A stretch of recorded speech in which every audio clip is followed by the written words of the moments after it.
Right now, somewhere in your body, an alarm might be going off. Not the kind you can silence with a button, the kind that started ringing long before you were born, long before your parents were born, long before humans even looked like humans. You call it loneliness. Your ancestors called it nothing at all because they didn't survive long enough without understanding what it meant. But the real answer to why you feel it is far stranger than sadness. Loneliness is not a mood. It is an alarm system, and it has been keeping your bloodline alive for hundreds of thousands of years. Think about the last time you felt truly alone. Maybe it was a quiet apartment. Maybe it was a crowded room where nobody looked at you. Your chest tightened. Your thoughts got sharper, darker, more anxious. That feeling has a name in psychology, but it does not start in psychology. It starts on the savannah, in the cold, in the dark, where a human being without a group was not sad. A human being without a group was prey. Here is the part most people never hear. In 2003, a psychologist named Naomi Eisenberger ran an experiment that changed how scientists understood pain itself. She put people in a brain scanner and had them play a simple video game of catch. 3 players, 1 ball, tossed back and forth on a screen. Except 2 of the players were not real. They were programmed.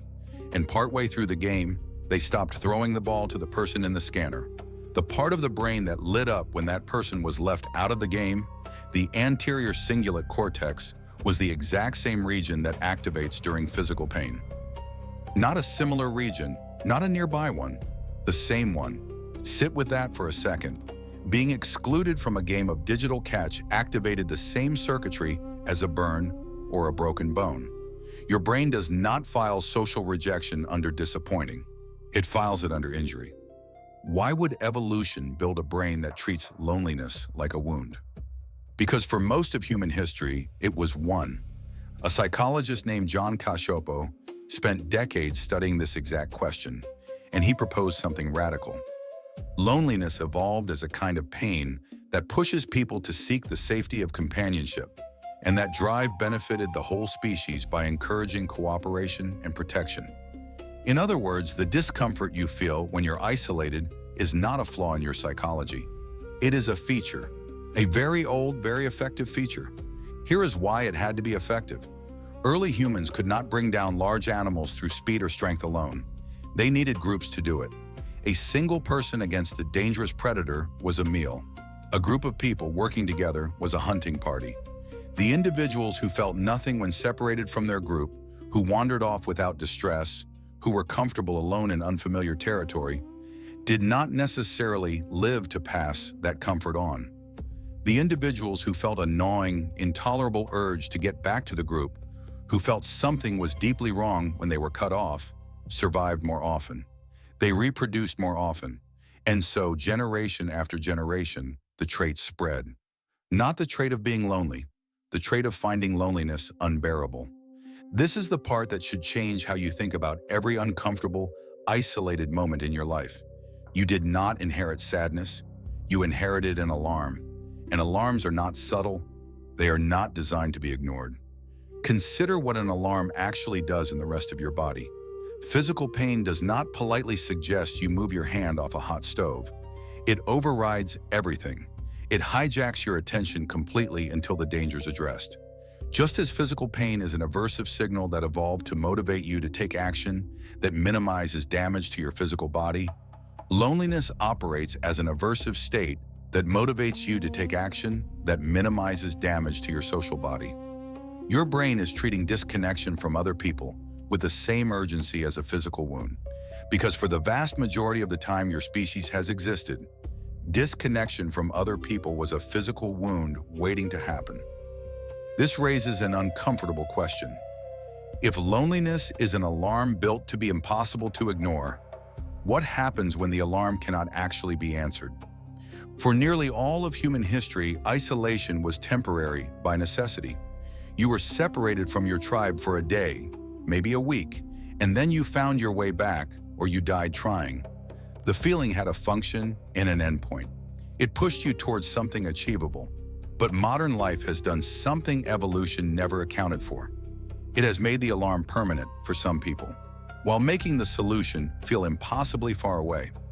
There's a researcher named Robin Dunbar who studied something called the social brain hypothesis, the idea that the size of a primate's brain correlates closely with the size of the social group it can realistically maintain.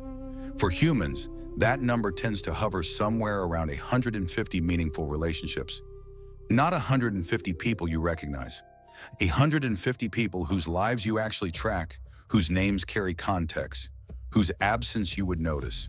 Your brain evolved to live embedded inside a small, tightly bonded group where everyone mattered and everyone was watching out for everyone else. There was no anonymity in that kind of life. Everyone knew your face, your voice, your habits, your usual mood. If you went missing for an afternoon, someone noticed within hours, not weeks. That constant, low-level awareness of being tracked by other people was not surveillance. It was the original form of safety. Now look at how most people actually live today. Single occupancy apartments, long commutes spent staring at a phone instead of a face, entire days where the only voices you hear are recorded ones. None of this is a personal failure.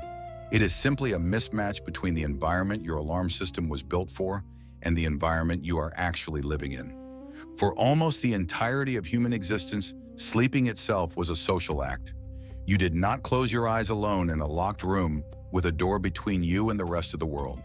You slept inside a circle of bodies near a fire, surrounded by people whose breathing you could hear.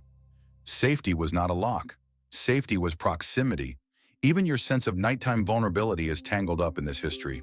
Humans are capable of duplicity and shifting loyalties, so simply being near others was never quite enough to guarantee protection, especially during the most vulnerable hours when you were unconscious and unable to defend yourself. That is part of why the brain stayed so finely tuned to social signals, even while surrounded by others, watching for subtle shifts in belonging long before language could express the feeling directly. Here's where the story gets stranger. You might assume the solution is obvious. Just be around more people. Problem solved. But Cacioppo's research found something that complicates that completely. Loneliness is not primarily about how many people surround you. It is about whether you feel safe and understood by the people who do. You can stand in a packed room and feel as isolated as someone alone in a cabin in the woods, because your ancient alarm system is not counting bodies. It is scanning for connection, real connection, the kind your ancestors needed to survive a night in the open. This is why loneliness can feel so disorienting in the modern world. The alarm is firing, but the modern environment rarely tells you clearly what to do about it. There is no tribe to physically rejoin, no fire to walk back toward, no immediate, obvious action that resolves the feeling. So the alarm just keeps ringing. And here is the genuinely strange part. The body cannot easily tell the difference between a threat from a predator and a threat from disconnection. Both get treated neurologically as danger. There's an old study that surprises almost everyone who hears it for the first time. Chronic loneliness has been linked to inflammation markers and weakened immune response, the kind of physiological wear typically associated with long-term stress. Your body is not just feeling alone, it is responding to aloneness as if it were under siege. Because for the overwhelming majority of human history, prolonged isolation usually meant exactly that. Think about what that means for sleep, for appetite, for the racing thoughts at 3 in the morning that so many people quietly assume are personal failings. Stress hormones that evolved to help a body survive a genuine emergency do not distinguish between a predator at the edge of camp and a string of nights spent without anyone to talk to.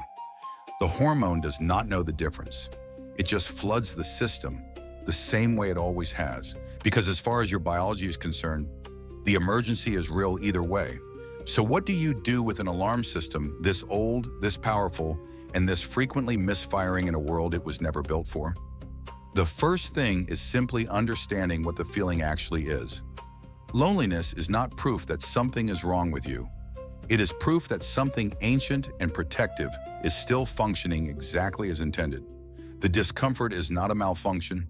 It is a 400,000-year-old signal trying to do its job in a world that has changed faster than the signal has. The second thing is recognizing what the alarm is actually asking for. Not more contact, not more notifications, more group chats, more passive scrolling through other people's lives. It is asking for the thing your ancestors needed around a fire at night. to be known, to be missed if you didn't show up, to matter to a small number of specific people, rather than to be visible to a large number of strangers. This reframes something that might feel embarrassing into something that makes complete sense. The ache you feel after a long stretch without real connection is not weakness. It is your oldest survival mechanism, still wired into your nervous system, still doing exactly what it was built to do. It just hasn't caught up to elevators, apartments, and screens. Right now, somewhere in your body, that alarm might be going off again. But it isn't broken. It never was. It's just the oldest, most loyal part of you, still standing guard at the edge of the firelight, still waiting for you to come back to the people who are watching for you.